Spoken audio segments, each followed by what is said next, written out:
My name's Simon, and for some years now I've been a guide at Gloucester Cathedral. I'm standing at present in the choir of the cathedral near to the altar. What I want to talk about at the moment is what is above me in the vault. And there are a number of particularly interesting sculptures or carvings up there. In fact, there are a very large number of what we call bosses.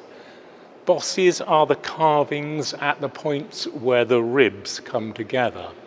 Sometimes they were used to disguise the fact that the ribs didn't quite meet properly. Many of these bosses are simply decorations, but some of them are very interesting sculptures or carvings indeed.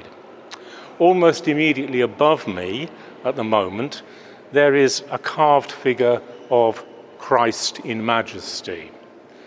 It's very similar to the depiction of Christ in the window behind me.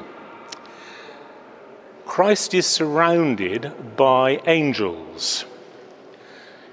These angels, in some cases, hold symbols of Christ's suffering, but most of the angels hold musical instruments of the 1300s. There is, for example, a harp.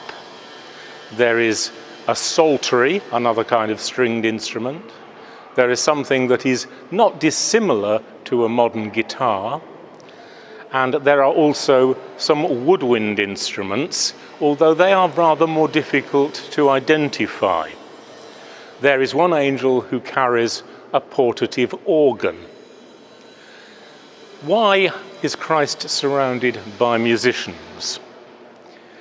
The answer isn't entirely simple, but let's try and work through it.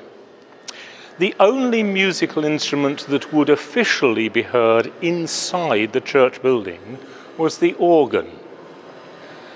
But people in those times think of Christ and of God as surrounded by a heavenly court. What better to show the courtiers in attendance on Christ than to show the musicians who can be praising God through their music? The word minstrel and the word minister are very closely related, and both of them start with that idea of service. So these musical angels represent a way of serving God that people would have been familiar with if they thought about the idea of a king and his court and the musicians who might serve there. After all, it's very difficult to depict service in many ways, but if you can depict the musical instruments, that's a really nice way of showing the idea. This is also important for people who are interested in the musical instruments of the medieval period, because we have almost no surviving examples of such instruments.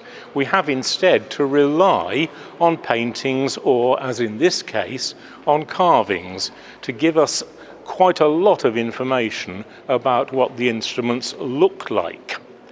And although they can't give us all the detail, many modern musicians, many modern instrument makers have been able to use the basic outlines and then to work out what the instrument would have sounded like and looked like.